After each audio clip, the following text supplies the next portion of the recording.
So here we've got a question on surds and rationalising a denominator. So for question 1, we need to show that this fraction can be written as an integer. So the first thing we're going to do is we're going to simplify each of these surds. If we begin with the square root of 180, this is the same as the root of 36 multiplied by the root of 5. And we can write the root of 80 as the root of 16 multiplied by the root of 5. So I've chosen 36 and 16 because these are square numbers, and we can easily find the square root of each of these square numbers. So we can simplify root of 180 as 6 root 5, and the square root of 80 as 4 root 5. So now we can rewrite this question with these simplified surds. So we've got 6 root 5 minus 4 root 5 over this denominator.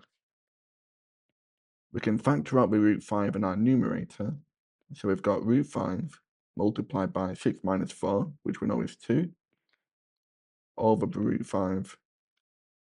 These root 5s will cancel, and we're left with 2.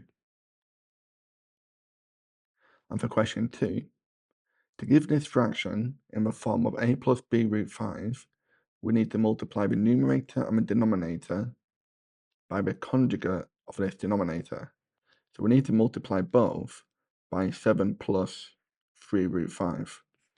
And by doing it to both the numerator and denominator, we're actually multiplying this by 1, so we don't change its value. Now we just need to expand out these brackets. So we'll begin with a 4 root 5 times the 7. This will give us 28 root 5. And then we'll multiply it by the 3 root 5. The 4 times the 3 will give us 12. And the root 5 times the root 5 will give us root 5 squared, which simplifies to make 5. We'll move on to this negative 5 term. We'll times it by the 7. We get negative 35. And then we'll multiply it by the 3 root 5. The negative 5 times the 3 will give us negative 15 root 5. Now for our denominator, we know when we multiply the 7 by the 3 root 5, we get a positive 21 root 5. And when we multiply the negative 3 root 5 by the 7, we get negative 21 root 5. So these two will cancel. So all we need to think about is the 7 times the 7, which will give us 49.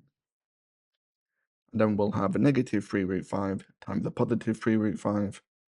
So negative 3 times 3 will give us a negative 9. And again, the root 5 squared will just give us 5. So we've got minus 9 lots of 5. Now we can tidy up our numerator. We've got the 60 minus the 35, which is 25. Then we've got 28 root 5 minus 15 root 5. This will give us 13 root 5. And the 49, take away the 45, will just give us 4.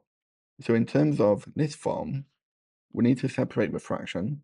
So a will be 25 over 4, and b will be 13 root 5 over 4. Okay?